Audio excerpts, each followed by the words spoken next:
Let me share the results. Technology's with me. There we go. Great. Okay. So this is very interesting. Sharon, are you able to see those results? I can't. Sorry, Janet. Okay, not to worry at all. Well, let me read them out to you. So in joint first place, what we have, so the question is, how do you help low-income households with your energy costs right now? In joint first place at 34%, people say that they rely on face-to-face support from advisors, as well as, jointly tied with a benefit calculator used by advisors. After that, the third most popular option, if you like, is a benefit calculator offered in a self-service way. And then after that, joint last at 9% each. Some people are saying that they use targeted payments with data, they target payments using data, and also other people are saying that they're waiting for further government support. So face-to-face support, advisors are coming out top in terms of the face-to-face support and using a benefit calculator. Yeah, and I think, Sharon, that probably chimes quite nicely with the work you're doing at EDF. Is that fair to say? Yeah, I definitely think it would, Janet. I think, from everything that, we've already talked about this morning, that, we know families and households are really, really struggling. And I think it's about what we can all collectively do together to try and bridge some of the gaps that, that families and households are seeing. So, certainly for us, the benefits calculator is a really good way on top of what we may be able to do, but to really help customers, and families maximise their income, because I think that's one of the things, we know in that 19 billion in unclaimed credits, there's lots of people out there that, may be in debt for the first time, maybe struggling for the first time, that actually don't know what they're entitled to and what they may be able to claim. So I think, certainly the calculator is a great way of us working through with somebody, but also, if people do want to self-serve, it's that option to actually have a look through themselves. Brilliant. Thank you so much, Sharon. Let me close this poll now and then hand over to you to introduce yourself and talk about EDF. Thanks, Sharon. Over to you. Your interest side. Thank you. Yeah, so I've taken a bit of a different turn, and I'm not going to have loads of slides. So I really wanted to talk about what we've done over the last 12, 18 months to really set ourselves up in a place where we can actually help support customers, but also how that links into where we now are with the benefits calculator, how we can actually utilise that.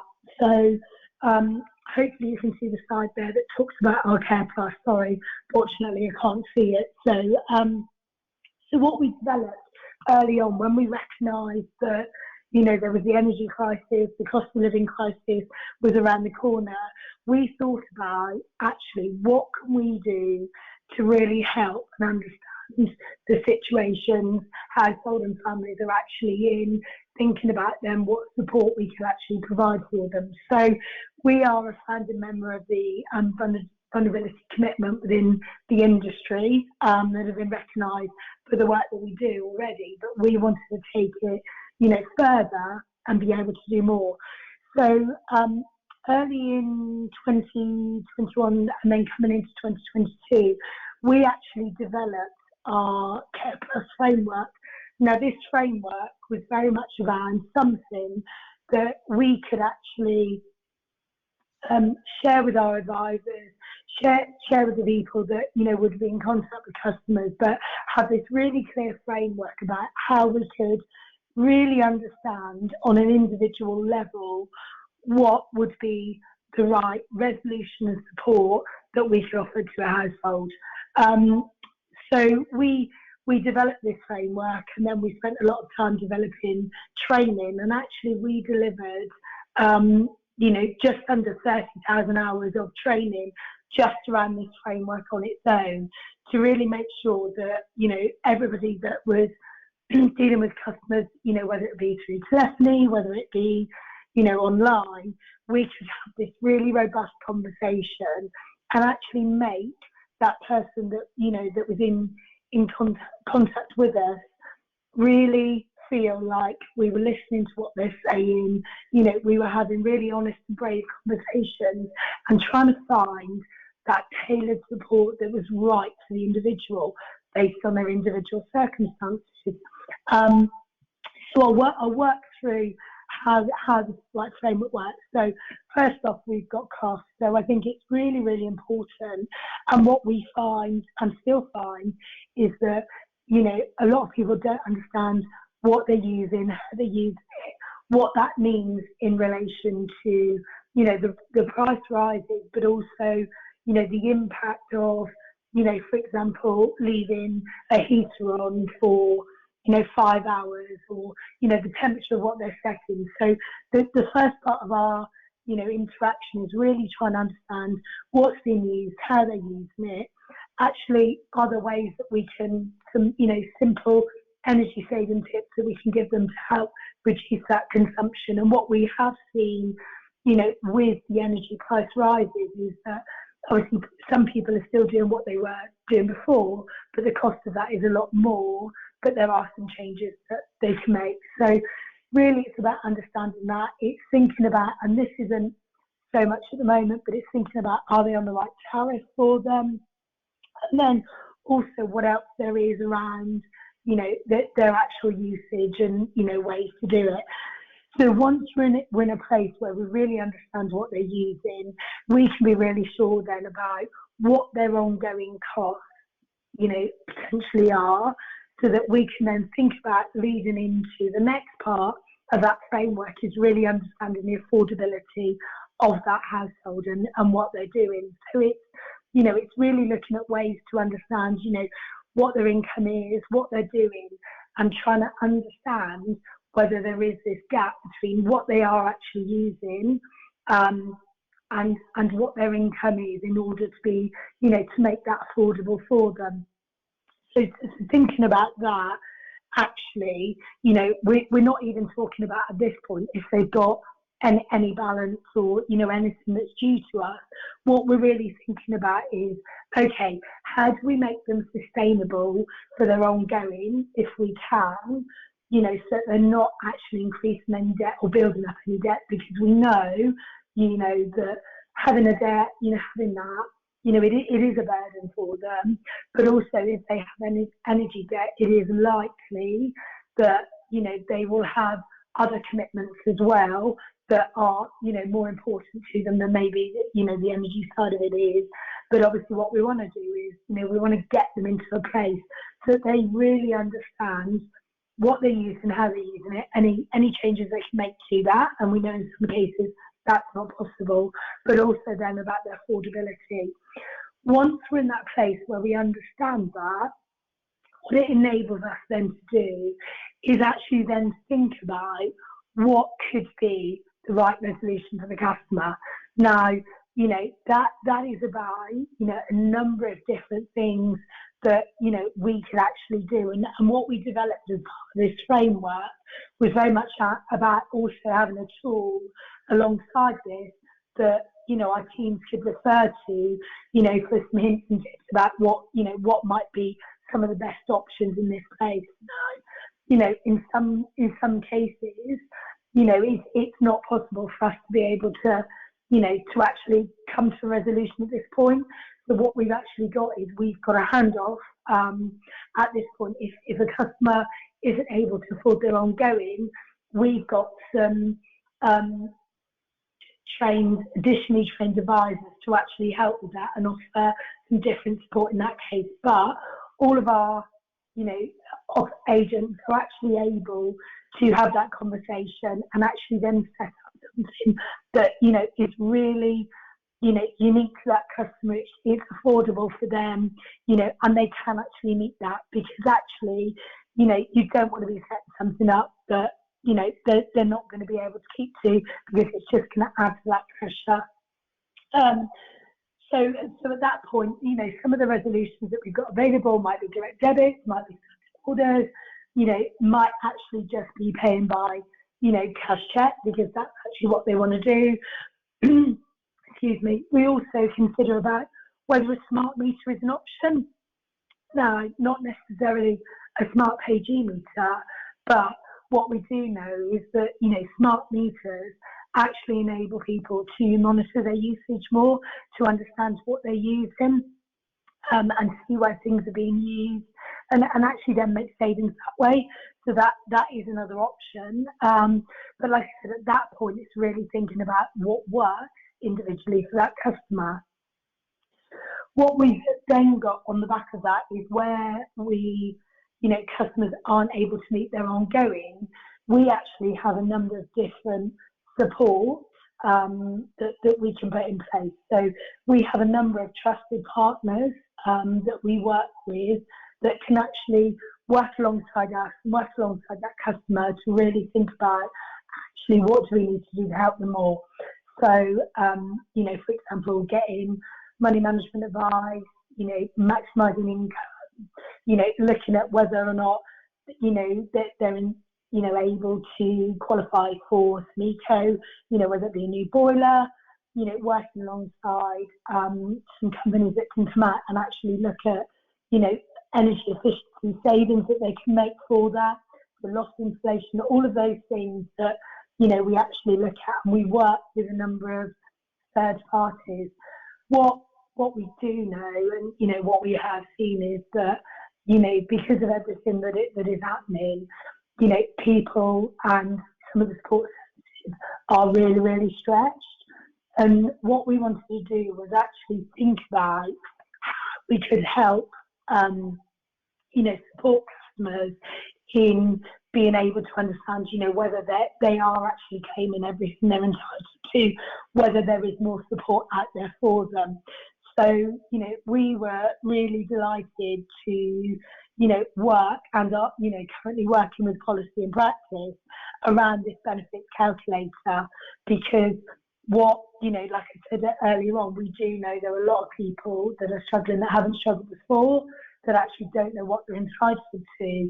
And, we have introduced the calculator to really help us understand what else is out there that we can do to, maximise some of the income and make a difference, I think, to these households that, at the moment, are trying to make this choice about what do I do, what do I pay, what do I do on that side of it.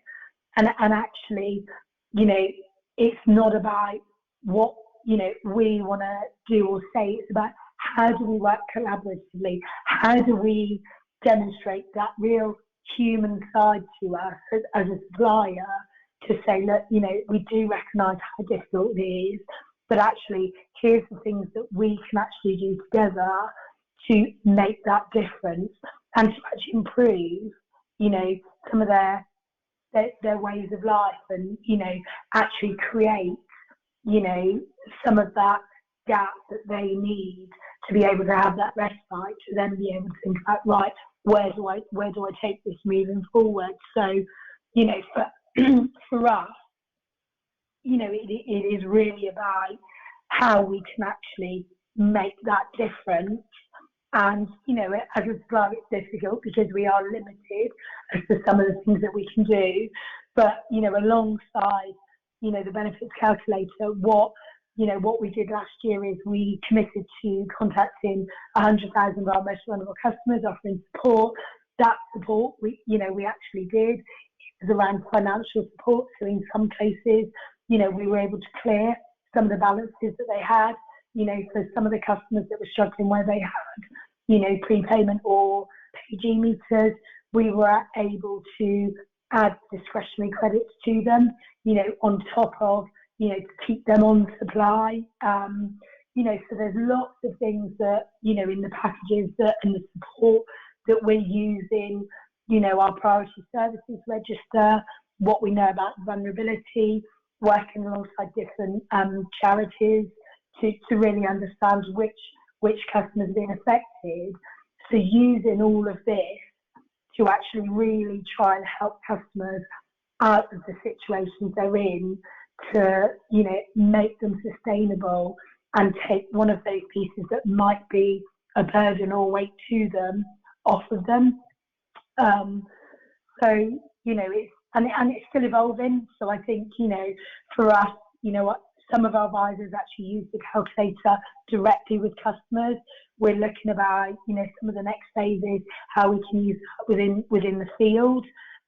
When we're out even, trying to understand what customers are using, thinking about where customers can actually self-serve as well, and then taking that insight that we're getting and thinking about, right, what now can we do to make that difference? And I think it's, energy is something that people need, people, have to have. And it's like, with everything that's going on, how can we collaboratively work across different sectors, across different people to actually make a difference? So, thank you so much. I've obviously talked a lot there, but I wanted to not have loads of slides and, take away from, I suppose, the message that, I'm really talking about is that, vulnerability is so important to us and how we help and support, a wide range of vulnerability.